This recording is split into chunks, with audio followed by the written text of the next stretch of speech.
2005 नोएडा का एक आम गांव। बच्चे गलियों में खेलते थे, लोग अपने काम पर जाते थे, लेकिन कोई नहीं जानता था इन गलियों के एक कोने में एक ऐसा घर है जहां के कुछ राज पूरे देश को हिला देंगे। दिसंबर 2005 के आसपास एक के बाद एक बच्चे गायब होने लगे। किसी की बेटी बाजार गई तो वापस नहीं आई, किसी का बेटा स्कूल गया तो लौट कर नहीं आया। खामोशी बढ़ती गई और पुलिस ने कहा शायद भाग गए होंगे, पर गांव के लोग जानते थे कुछ तो गलत है। 31 दिसंबर 2006 एक मेड ने पुलिस को बताया कि उसने कुछ अजीब सी स्मेल महसूस की है। पुलिस पहुंची मोनिंदर सिंह पंधेर के घर, D5 सेक्टर 31। गेट खुला, घर के अंदर एक अजीब सा सन्नाटा था और पीछे ड्रेन में कुछ दिखाई दिया। पुलिस ने ड्रेन खोला और वहां निकला एक स्कल, फिर दूसरा, फिर तीसरा, एक के बाद एक 17 इंसानी खोपड़ी और हड्डियां वहां पर मिली। पुलिस ने घर के मालिक मोनिंदर सिंह और उनके नौकर सुरिंदर कोहली दोनों को गिरफ्तार कर लिया। इन्वेस्टिगेशन में पता चला कि कोहली बच्चों को मिठाई और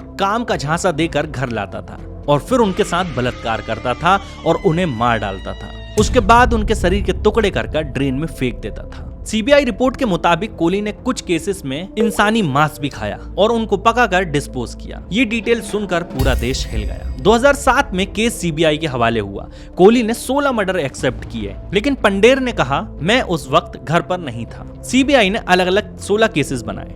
2009 से 2015 के बीच सुरेंद्र कोहली को कई केसेस में डेथ सेंटेंस मिली। पंदेर को कुछ केसेस में दोषी करार दिया गया और कुछ में बरी कर दिया गया। मीडिया ने कोहली को कहा बुचर ऑफ निठारी।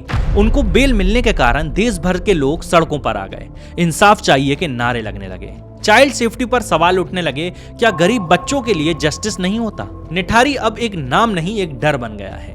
फिर क्या था? सालों तक केस चलता रहा। फिर 2023 में एक बड़ी खबर आती है। इलाहाबाद हाई कोर्ट ने कोहली और पंदेर दोनों को 12 केसेस में बरी कर दिया। कोर्ट ने कहा इंटेरोगेशंस में बड़े लूप होल्स थे, इन्वेस्टिगेशन डाउटफुल है और इसी कारण कन्फेशन प्रेशर में लिया गया। लेकिन लोग हैरान रहे, अगर ये दोनों दोषी नहीं हैं, तो बच्चों को मारा किसने? अब इस कहानी में एक नया मोड़ आ जाता है। सुप्रीम कोर्ट ने 11 नवंबर 2025 को सुरिंदर कोहली के आखिरी पेंडिंग केसेस में भी उसको बरी करते हुए तुरंत रिलीज करने का ऑर्डर दिया। सुप्रीम कोर्ट के जजेस ने कहा एक ही सबूत पर अलग अलग फैसला देना न्याय मूल सिद्धांत के खिलाफ है। 17 साल जेल में बिताने के बाद कोहली आखिरकार आजाद आदमी के रूप में जेल से बाहर आ जाता है। पर सवाल आज भी वही है कि आखिर निठारी के बच्चे और महिलाओं को मारा किसने है? सीबीआई की फाइल बंद हो चुकी है, लेकिन उन परिवारों का जख्म आज भी नहीं भरा।